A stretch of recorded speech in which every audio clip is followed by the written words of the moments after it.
আসসালামু আলাইকুম। হে everyone, football বিশ্বকাপ উপলক্ষে যে কয়েনগুলো বাই করলে কম সময়ের মধ্যে 20 থেকে 50% রিটার্ন পাইতে পারেন, সেই কয়েনগুলাই আজকের ভিডিওতে শেয়ার করব। তো শুধু কয়েনগুলো দেখলেই বা জানলেই হবে না যে কখন এক্সিট করতে হবে, এগুলা বাই করার পর কখন এক্সিট করতে হবে কয়েনগুলো থেকে, এটাও জানতে হবে। সো ভিডিওটা দেখতে থাকুন। অ্যান্ড যারা আমাদের টেলিগ্রামে এখনও জয়েন করেন নাই, মাস্ট বি জয়েন করবেন। এখানে মার্কেটের ইনস্ট্যান্ট আপডেট অ্যান্ড ফ্রি সিগন্যালগুলো শেয়ার করা হয়। ডিসক্রিপশন এবং ফার্স্ট কমেন্টে লিঙ্ক দেওয়া থাকলো। অলরাইট এভরিওয়ান, তো আজকের ভিডিওতে কয়েকটা কয়েন শেয়ার করবো, বাট তার মধ্যে উল্লেখযোগ্য হচ্ছে crypto.com, যেটার নিক নেম হচ্ছে CRO। তো 23 মার্চ 2022 CRO crypto.com এই নেটিভ কয়েনটা ফিফার সাথে করে অফিসিয়াল স্পন্সরে হয় আর কি, চুক্তিবদ্ধ হয়। তো এই কয়েনটা যদিও তখন খুব একটা হাইপ ছিল না, কারণ ওয়ার্ল্ড কাপটা ছিল তারও অনেক দেরিতে। মানে এখন তো ওয়ার্ল্ড কাপ প্রায় ঘনাঘন 20 তারিখ ওয়ার্ল্ড কাপ, আজকে 4 তারিখ। তো এখন দেখা যাচ্ছে যে ওয়ার্ল্ড কাপ যেহেতু কাছাই আসছে, তো এই কয়েনগুলোতে হাইপ আসার সম্ভাবনা অনেক বেশি। তো এই crypto.com কয়েনটা বা CRO কয়েনটা, এটা অনেকগুলো এক্সচেঞ্জেই আছে, বাট বাইন্যান্সে নাই। এটা কুকয়েনে পাবেন আপনারা। কুকয়েন বাংলাদেশে অনেক জনপ্রিয়, কুকয়েন আপনারা পাবেন। তো এইখানে আপনারা বর্তমান প্রাইস প্রায় $11 কিছু বেশি। তো আপনারা চাইলে এইখানেও বাই করতে পারেন, অথবা যদি আপনারা $11 কাছাকাছি পান তাহলেও বাই করতে পারেন, বাট এখানেও বাই করা যায়। আপনারা মোটামুটি DCA করতে পারেন। তো এই কয়েনটা বাই করা যায়। কয়েনটা খুবই স্ট্রং, কারণ একটা এক্সচেঞ্জের কয়েন, crypto.com একটা বিশাল এক্সচেঞ্জ। সো এগুলোতে ইনভেস্ট করে কোনো টেনশন থাকা লাগবে না আশা করি। অলরেডি এভরিওয়ান, তো লিস্টের দ্বিতীয় কয়েনটি হচ্ছে অ্যালগো। এইটা অনেক জনপ্রিয় একটা কয়েন, যার র্যাঙ্ক হচ্ছে 28। অ্যান্ড এইটা অলরেডি ফিফার সাথে পার্টনারশিপে আছে। 2 মে 2022 অ্যালগো কয়েনটা ফিফার সাথে পার্টনারশিপে আসে। তো এই হচ্ছে তার ফিফার অফিসিয়াল ওয়েবসাইট থেকে এইটা আর্টিকেলটা, এটা আপনারা দেখে নিতে পারেন। আর তেমন দেখার কিছু নাই।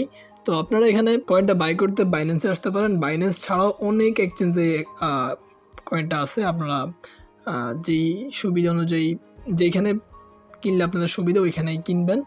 আর এইটা যদি দেখেন, বর্তমানে কিন্তু এমনিতে অনেক পাম্পে আছে, যেহেতু বিটিসিটা একটু নাড়াচাড়া দিছে, যার কারণে এই কয়েনটা মোটামুটি একটা ভালোই পাম্পে আছে। তাছাড়া হাইপ তো আছেই, কারণ এটা পার্টনারশিপে আছে ফিফার সাথে। অ্যান্ড ওয়ার্ল্ড কাপ শুরু হতে যাচ্ছে কিছুদিনের মধ্যে। সো আপনারা এটা বাই করতে পারেন, বাট আমার মতে DCA করাটাই বেটার হবে। যে আপনারা এখনও বাই করতে পারেন, অ্যান্ড আরেকটু নিচে আসলে আবার বাই করতে পারেন। এভাবে যদি একটু বাই করেন তাহলে মোটামুটি এখান থেকে প্রফিট একটা ভালো চলে আসবে আমি আশা করতেছি। যদি 3 চার্টে যাই তাহলে এটা ভালোই পাম্প দিতে পারে, মোটামুটি একটা ট্রেন্ডে আছে। সো লিস্টের 3 নম্বর কয়েনটা হচ্ছে CHZ।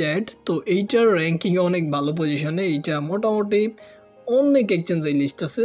তো এই কয়েনটা হচ্ছে কি আপনার ফ্যান টোকেন, চিনেন তো আশা করি। তো ফ্যান টোকেনের মাদার কোম্পানি হচ্ছে এই CHZ টোকেনটা।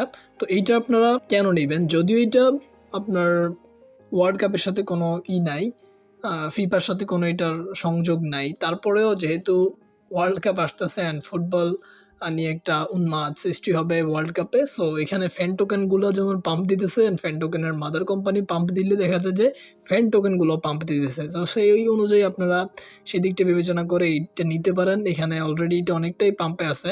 এটাও বাইন্যান্স ছাড়া আদার্স অনেক এক্সচেঞ্জে পাবেন। আপনারা এই কয়েনটাও দেখতে পারেন। নাও 4 নাম্বার লিস্ট বলবো না, 4 নাম্বার ক্যাটাগরিতে আপনারা যে কয়েনগুলো দেখতে পাচ্ছেন এগুলো হচ্ছে সব ফ্যান টোকেন।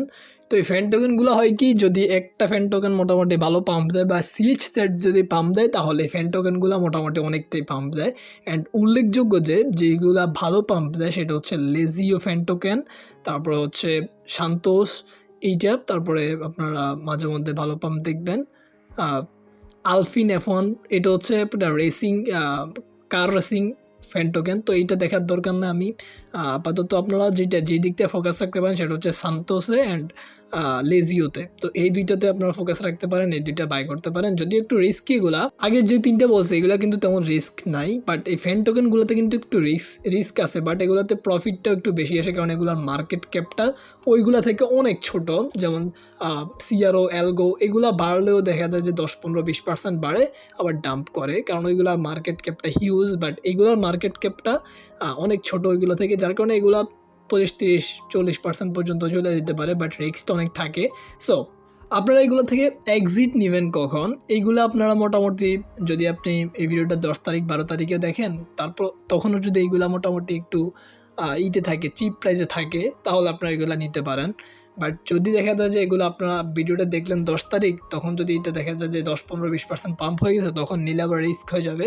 তো এক্সিটটা নেবেন কখন? যদি এক্সিট বলতে এখানে 20 তারিখ তো শুরু, ওয়ার্ল্ড কাপ শুরু।